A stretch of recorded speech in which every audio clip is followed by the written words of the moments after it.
إن الحمد لله نحمده ونستعينه ونستغفره ونتوب إليه ونعوذ بالله من شرور أنفسنا ومن سيئات أعمالنا إنه من يهده الله فلا مضل له ومن يضلل فلا هادي له أشهد أن لا إله إلا الله وحده لا شريك له وأشهد أن محمدًا عبده ورسوله صلى الله عليه وعلى آله وأصحابه أجمعين ومن سار على نهجه إلى يوم الدين. أما بعد، أيها الناس، أوصيكم ونفسي المقصرة بتقوى الله عز وجل وطاعته فقد فاز المتقون. يقول الله تبارك وتعالى في القرآن الكريم: يا أيها الناس اتقوا ربكم الذي خلقكم من نفس واحدة وخلق منها زوجها وبث منهما رجالا كثيرا ونساء واتقوا الله الذي تساءلون به والأرحام إن الله كان عليكم رقيبا.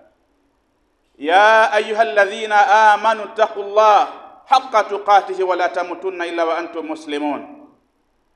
يا أيها الذين آمنوا اتقوا الله وقولوا قولا سديدا يصلح لكم أعمالكم ويغفر لكم ذنوبكم ومن يطع الله ورسوله فقد فاز فوزا عظيما. اللهم اجعلنا من الفائزين. Ikhwati fil iman, ndugu zangu katika imani, jambo la kwanza kabisa na kuhusieni nyinyi na mimi mwenyewe katika swala zima la kumcha Allah tabaraka wa taala. Wasia wa takwa ni wasia ambao siku zote huwa wanahusiwa watu. Ni wasia wa Allah kwa waja wake. Pale aliposema Allah tabaraka wa taala kwenye Qur'an: walaqad wasayna alladhina min qablikum walaqad wasayna alladhina utul kitaba min qablikum wa iyyakum an taqullah. Hakika tumewahusia wale ambao utul kitaba min qablikum, waliopewa kitabu kabla yenu, wa iyyakum, na tumekuhusieni na nyinyi jambo gani? Anitaqullah, mcheni Allah, muogopeni Mola wenu mlezi. Kwa hiyo wasia huu hauanzi kwa sisi ummati Muhammad sallallahu alaihi wasallam, yani hauanzi kwetu sisi labda waislamu wa Tanzania. Ni wasia ambao tangu zamani hutolewa, pengine watu huenda wakaongoka. Hadithi na leo ayuha alikhwa, tutazungumzia hatari ya ushirikina. Ushirikina ni katika mambo ambayo hata leo watu wanayaogopa, na katika mambo ambayo inaonekana kwa pengine ni matusi kwa mtu, ni kama kumvunjia heshima kwa baadhi ya watu ambao wenye maadili mazuri, ni kumwambia bwana wewe ni mshirikina. Anakasirika, mimi mshirikina mimi. Lakini kiuhalisia ni kwamba watu wanafanya ushirikina bado. Sasa katika zama zile kabla hajazaliwa Nabii Muhammad sallallahu alaihi wa alihi wasallam, miaka ile 570 kabla hajazaliwa mtume AD, mpaka akazaliwa yeye sallam, mpaka anatimiza miaka, katika ile miaka 610 wakati ule anapewa utume. Sasa kazi yake kubwa ilikuwa anakataza ushirikina, na hii ikaonekana kwamba ndio tofauti sasa kati ya mtu ambaye ni Muislamu aliyekubali Uislamu na mtu ambaye si Muislamu aliyekataa Uislamu. Ilikuwa kigezo ni katika habari nzima ya kumshirikisha Allah tabaraka wa taala. Watu walikuwa wanamshirikisha Mola wao mlezi katika Al-Kaaba tukufu, kama tunavyojua, ndani yake na nje yake ilikuwa imezungukwa na masanamu 360 katika tarehe wanatuambia masanamu 360, na katika haya masanamu yalikuwepo masanamu pia maalum ambayo wakiomba huwa wanaomba riziki, wanaomba wapate nguvu kwa masanamu hayo. Kwa mfano kuna Lata, kuna Uzza, kuna Manata. Kwa hiyo masanamu haya yalikuwa mtu anayakusudia kabisa, anaenda kwa Uzza, yani apate izi, apate utukufu, apate sharafu, jamii muheshimu. Kwa hiyo ilikuwa ile masanamu pia yamepewa kazi zake, kiasi kwamba alipokuja Mtume Muhammad sallallahu alaihi wa alihi wasallam akasema la ilaha illa Allah, walimshangaa sana, wakisema bwana huyu vipi? Yani haya masanamu 360 hayatutoshi, bado tuna shida. Wakitaka mvua anaenda kwa sanamu fulani, lakini bado mvua hawapati wanavyotaka wao. Mtu akitaka utajiri anakwenda kwa sanamu fulani, bado pia mambo si mazuri.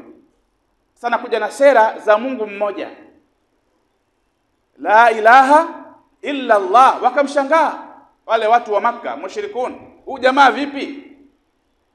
Mbona hii Mungu mingi tu haitoshi, mambo bado yanalega, iweje Mungu mmoja atoshe? Wakampiga vita sana.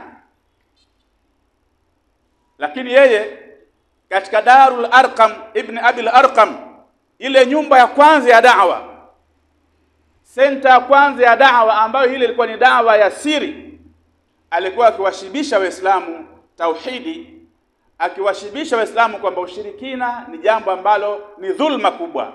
Msisubutu kabisa Waislamu kumshirikisha Mola wenu mlezi. Wakafanikiwa baadaye kiasi kikubwa sana, mpaka wanarudi kule Maka tena, walipokuwa wameshama kuna Madina, wakawa wamepata nguvu, wakawa wanavunja ile masanamu, huku wanasoma aya waqul jaa alhaq wa zahaqa albatilu innal batila kana zahuqa.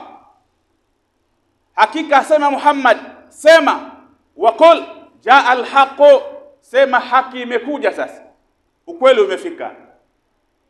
Wa zahaqa albatilu, na ule uongo batili imejitenga.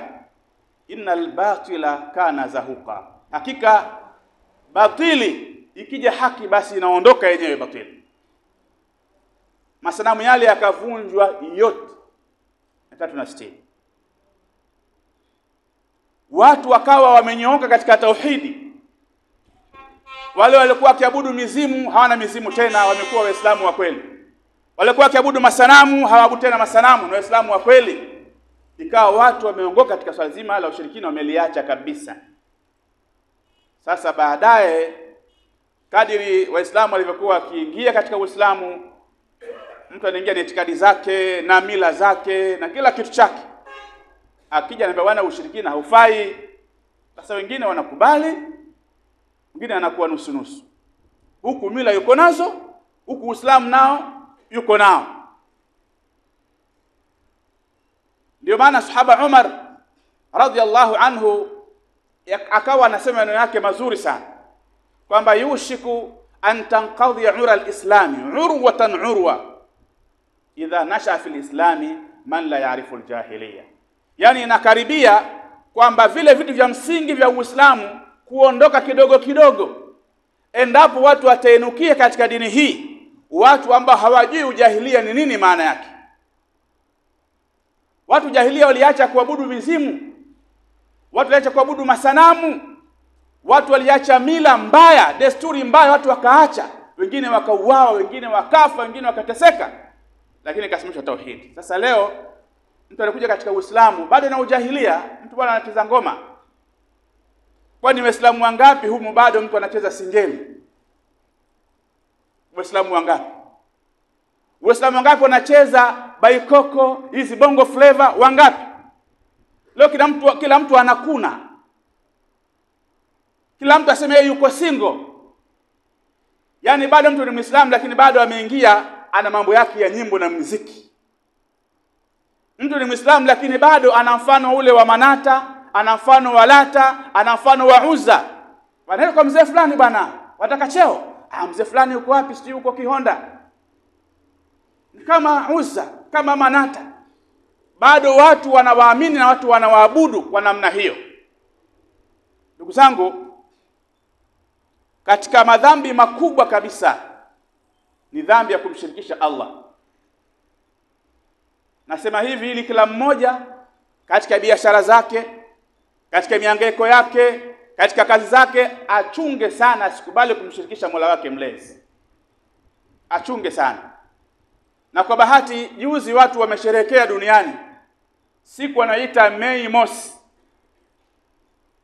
ambapo inaitwa ni siku kuu au ni maadhimisho ya siku ya wafanyakazi duniani. Sasa wafanyakazi hawa wameadhimisha siku hii huku wengine wakiwa bado ni washirikina. Ni hao Waislamu, mtu anakwenda msikitini ana hirizi mfukoni. Ni huyo Muislamu anakwenda dukani kwake amefunga hirizi na vikaratasi juu ya duka lake au ndani ya draw anapoweka pesa. Ni Muislamu huyo nyumbani kwake kumekitwa vitu pale mbele, amechinjwa kondoo, amezikwa pale. Juu ya dari kuna karatasi zinapepea namna hii kwamba ni kinga zinamkinga yeye. Inna lillahi wa inna ilaihi raji'un. Alafu anakuja msikitini anaswali anasema iyyaka na'budu wa iyyaka nasta'in. Wewe tu peke yako Allah ndio tunayekuabudu. Ndio maana ya iyyaka. Yani wewe peke yako ndio ambaye naabudu, tunayekuabudu. Wa iyyaka, na wewe peke yako. Nasta'in, ndio tunayekuomba msaada wa kila kitu. Alafu wewe bado anarizi pembeni. Na kama anasafiri atasahau nyumbani, atarudi mbio na bodaboda. Tumeatuambia katika hadithi iliyopokea na Imam al-Bukhari kwamba a'adhamu dhambi an taj'ala lillahi niddan wa huwa khalaqak. Dhambi kubwa kabisa, dhambi kubwa ni kumjalia Allah mshirika, kwamba yupo anayekupa riziki wewe kuliko Allah, zaidi ya Allah. Yuko anayekupa afya njema kuliko Allah, ama pamoja na Allah wote wanakupa afya njema, naye Allah amekuumba wewe. Hili ni dhambi kubwa sana. Ni Waislamu wangapi leo ni washirikina ndugu zangu? Mzee wa hikma Luqman, katika Qur'ani kuna sura nzima inaitwa suratul Luqman. Huyu Luqmani si mtume. Ahlul-ilmi wengi wanasema Luqmani ni mja mwema, rajulun salih. Tena alikuwa ni mfupi tu wa kawaida. Yeye anaonekana kwamba ni anaitwa Luqmanul Hakim. Ni Luqmani mtu mwenye hekima. Na yeye hekima zake kubwa zimepatikana wakati anamuhusia mwanae, ya bunayya ya bunayya. Ukisoma sura Luqman utakuta ya bunayya, mwanangu kipenzi we, ya bunayya ya bunayya. Sasa katika hizo ya bunayya zake, mwanangu kipenzi, alimwambia mwanawe la tushrik billah, usimshirikishe Allah. Ya bunayya, mwanangu kipenzi, la tushrik billah, usimshirikishe Allah. Inna shirka la dhulmun adhim. Aka ushirikina ni dhulma kubwa. Wasia huu anapewa mtoto na baba yake Luqman. Leo ni mzazi gani ambaye Muislamu wa leo wa Tanzania hapa anayethubutu kumhusia mwanawe na ushirikina? Utakuta ni wachache. Wengi bwana, jikaze. Lazima ujikaze, mambo yameharibika haya. Iwe unacheza mpira, iwe uchezi mpira, iwe unafanya kazi, yani chochote unachokifanya ndio lazima ujigange. Unakuta Waislamu wengi wana chanjo katika miili yao. Kwenye ulimi kuna chanjo, amechanjwa mtu. Kwenye shingo kuna chanjo, viunoni watu wengine wana chanjo, kwenye miguu kuna chanjo. Chanjo kabisa. Amechanjwa na nani? Amechanjwa kwa ajili gani? Watoto wengi unakuta wale wa Kiislamu, nazungumzia sisi kwa sababu tumekubali Uislamu. Watoto wetu nakuta wamevalishwa katika shingo zao vichupa chupa. kichupa kimefungwa katika shingo alafu kimezungushwa uzi mwekundu, uzi mweusi.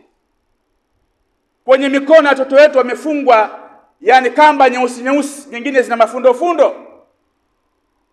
Subhanallah, huu ni msiba. Bado tuna itikadi kwamba zile hirizi, vile vichupa vya shingo vya watoto vinawasaidia.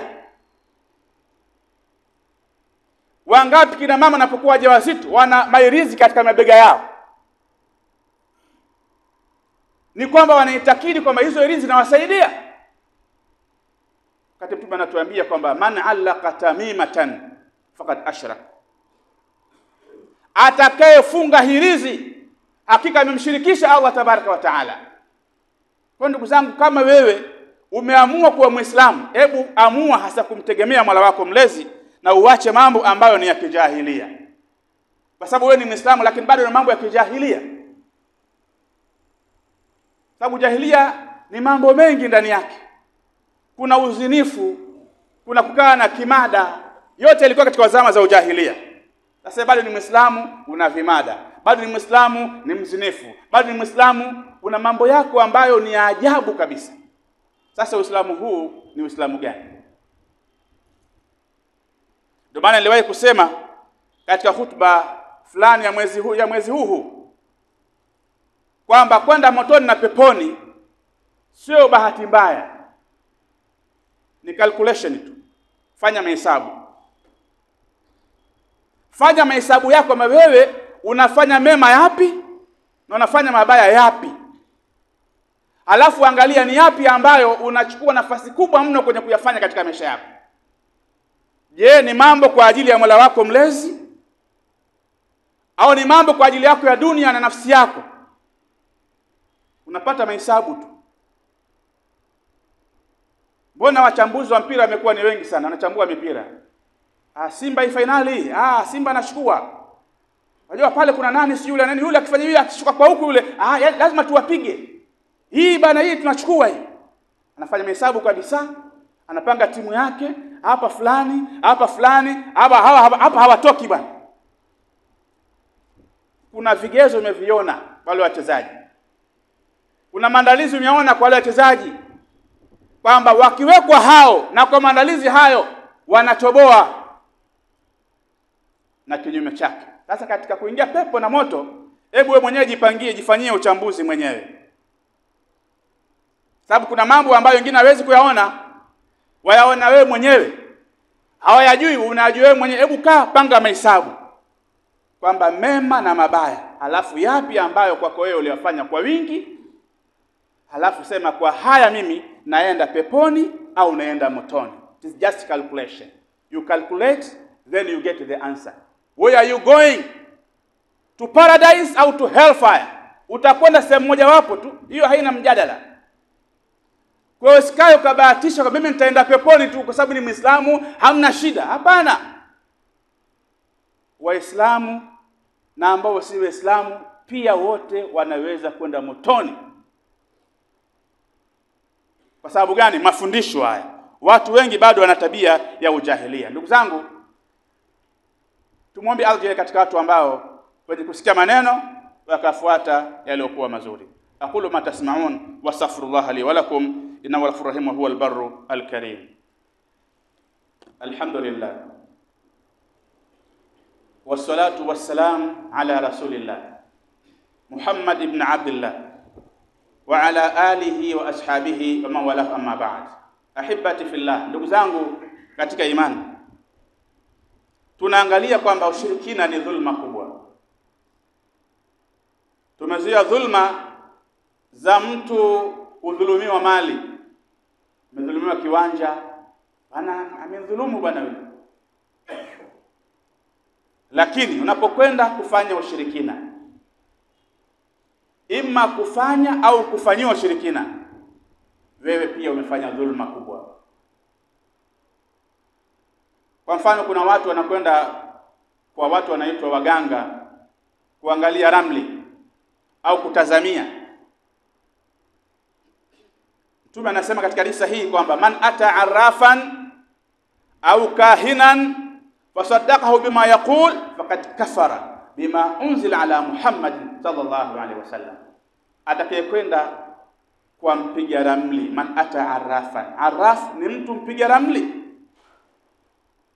Ama akaenda kwa kuhani ambao kazi zao zote ni hizo hizo, alafu akamsadikisha kwa yale anayoyasema, akasema taire hasa ndio hivyo hivyo, umepatia baba, ukamwamini tu hivyo, tumesema huyo mtu faqad kafara, hakika amekufuru bima unzila ala Muhammad, aliyoteremshwa Mtume Muhammad sallallahu alaihi wasallam. Sasa kama hali ni hii, ni wangapi waliokufuru katika aliyoteremshiwa Mtume sallallahu alaihi wasallam? Ni wangapi?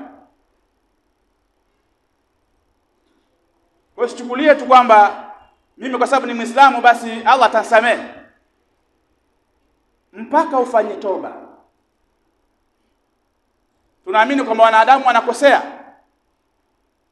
na Mtume atuambia katika hadithi kwamba kullu bani adam khata wa khairul khata'ina tawwabun, kwamba wanadamu wote wanakosea,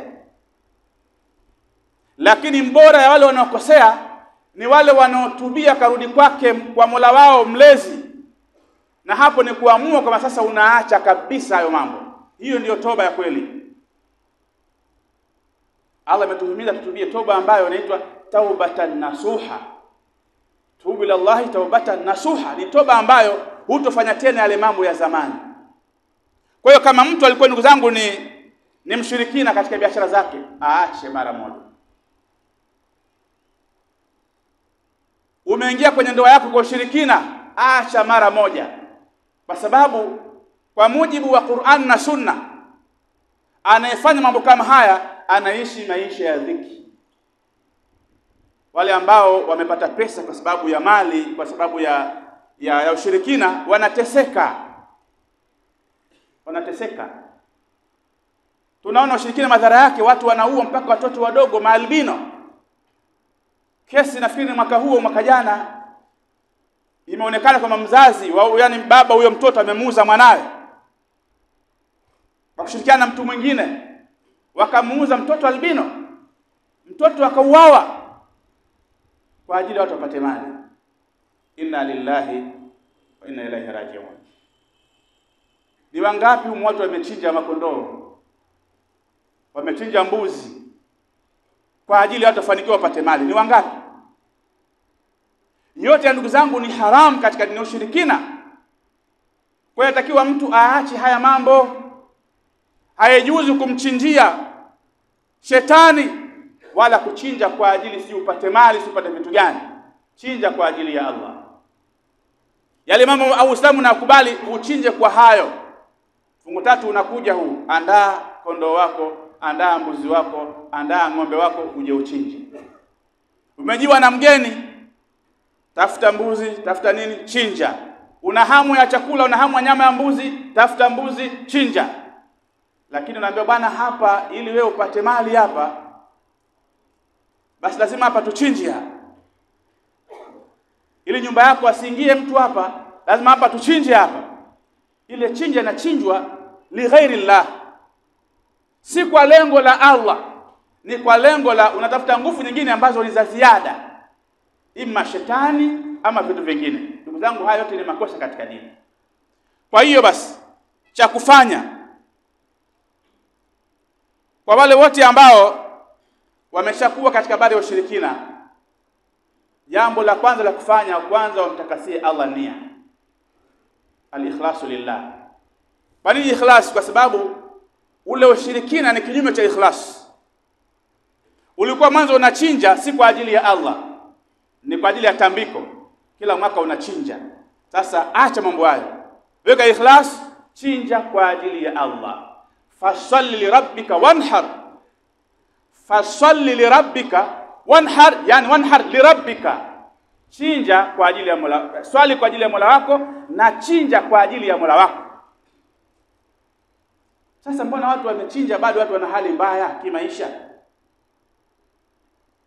Najiuliza swali. Kwa sababu ukiangalia wengi au waganga wenyewe wengi ni maskini. Wengi hawana uwezo. Na hao wanaokwenda kuaguliwa nao, wengi alizao bado ni za umaskini hivyo hivyo. Na wanatozwa hela nyingi tu, na bado mambo yao ni mabaya. Hivi hushtuki? Wewe huogopi? Watafuta mali nyingi kwa kwa njia ya ushirikina kwa ajili ya nini baadaye?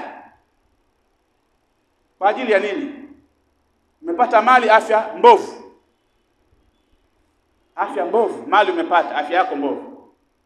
Umepata mali una kichaa. Umepata mali una stress, una mawazo kibao, hata huelewi Upo kwenye kusikia mawaidha ama khutba lakini bado huelewi.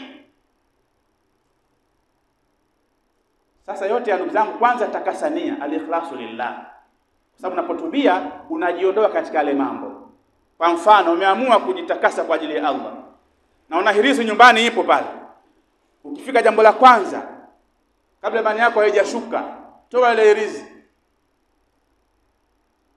Ichome moto. Ama ipasue uiharibu, alafu tia moto. Una wanao wamejaa kwenye kifua mahirizi, vichupa, kata vyote vile. Vuruga, tia moto. Unasema la ilaha illa Allah. Mimi nimeamua kuwa Muislamu. Mambo haya Mtume amekuja akaja akayakataza yote. Kwa hiyo na wewe lazima ufuate hivyo. Huo ndio Uislamu. Uislamu ni lazima ufuate ile channel ya Uislamu unavyotaka. Sio Muislamu jina kwamba ni Abubakari, sio ni nani hiyo haijalishi. Wewe ni Khadija, ni Aisha, haijalishi. Ni matendo. Tunasema katika hadithi kwamba inna Allaha la yanzur ila ajsamikum wala ila suwarikum walakin yanzuru fi qulubikum a'malikum.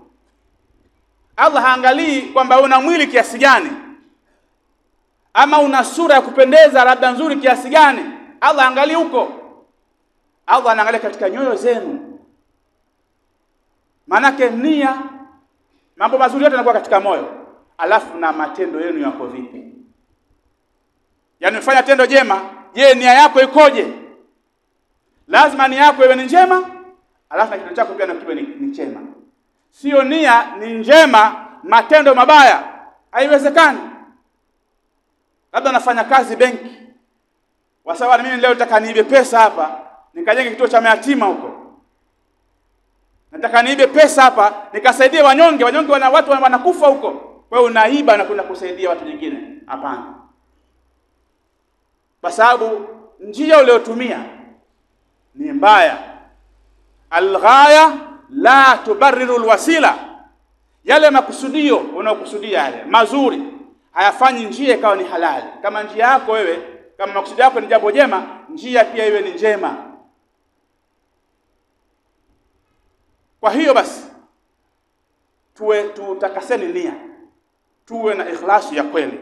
Jambo la pili, tumtegemee Allah kwenye riziki zetu. Tumtegemeeni Allah kwenye riziki zetu.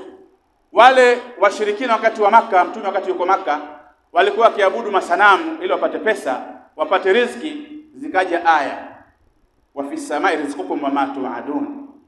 Huko mbinguni kuna riziki zenu. Na ndicho ahidiwa kiko mbinguni. Pia inna Allahu war-razzaqu dhul quwwati al-matin. Allah ndo anayetoa riziki, ndo mwenye nguvu madhubuti. Wakaamua waache masanamu, watu wakaanza kumcha Allah, Mola wao mlezi, na akawa na nguvu kubwa sana katika dunia hii. Jambo jingine, tujilazimishe kuwa na uaminifu katika kazi zetu. Unapokuwa tu muaminifu katika kazi zako, wateja watakuja. Mtu atatoka sehemu ya mbali, sema nenda kwa fulani bwana, sababu wewe ni muaminifu. Vipimo vyako viko vile vile barabara, ni vizuri, kwa sababu kuna baadhi ya watu wanaharibu vipimo. Na Allah shakataza. Kwa hiyo upunguzaji vipimo Allah amekataza akokemea kwenye Qur'ani. Kwa hiyo haitakiwi mtu kuponda kopo mfano la mkaa, ukaliponda kule chini, ukaliponda alafu kaongeza juu. Sasa una maana gani? Kama unaja juu uongeze alafu chini uponde, ina maana gani hasa?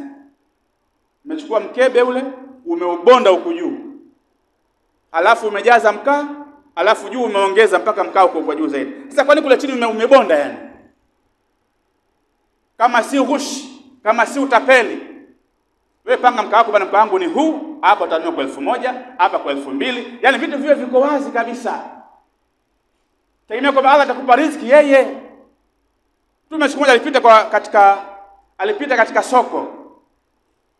Pale sokoni alipopita Mtume kawa anajaribu kuangalia raia wake wanafanya vipi biashara. Akaona chakula fulani hivi kimewekwa rundo. Akaingiza mkono Mtume katikati kile chakula pale pap, kama kukagua. Alafu akatoa ule mkono. Akaona mkono wake una maji maji. Akashangaa, ma hadha ya sahiba ta'am, unaweza chakula hichi, huu mkono vipi, mbona una maji maji, kuna nini humu? Ma hadha ya sahiba ta'am. Akasema, ya Rasulullah, asabahu albalal, kuna maji maji tu ya nini imeingia hapo kwa bahati mbaya, tuna nini? Tumekwambia sasa, mbona hii sehemu ambayo imeroa imepata maji hukuiweka juu ili watu waione, umeziba hapa? Mtume akatoa tangazo akasema, man ghashana falaysa minna. Katika riwaya, man ghasha falaysa minna, yoyote anayefanya udanganyifu si katika sisi. Si katika sisi ni katika nani? Si katika sisi, huyu ni mtume na ana waislamu wenzake, kwa si katika sisi ni katika nani? Kwa ndugu zangu, tuwe waaminifu, tutapata riziki zetu kama Allah alikuwa ametuandalia. Leo niishie hapa, tukutana katika siku nyingine. Allah jale katika watu ambao kusikamani wakafuata yaliokuwa mazuri. Rabbana atina fid dunya hasana wa fil akhirati hasana wa qina adhaban nar. Bi rahmatika arhamar rahimin. Ibadallah, qul nasatukum yarhamni yarhamkumullah.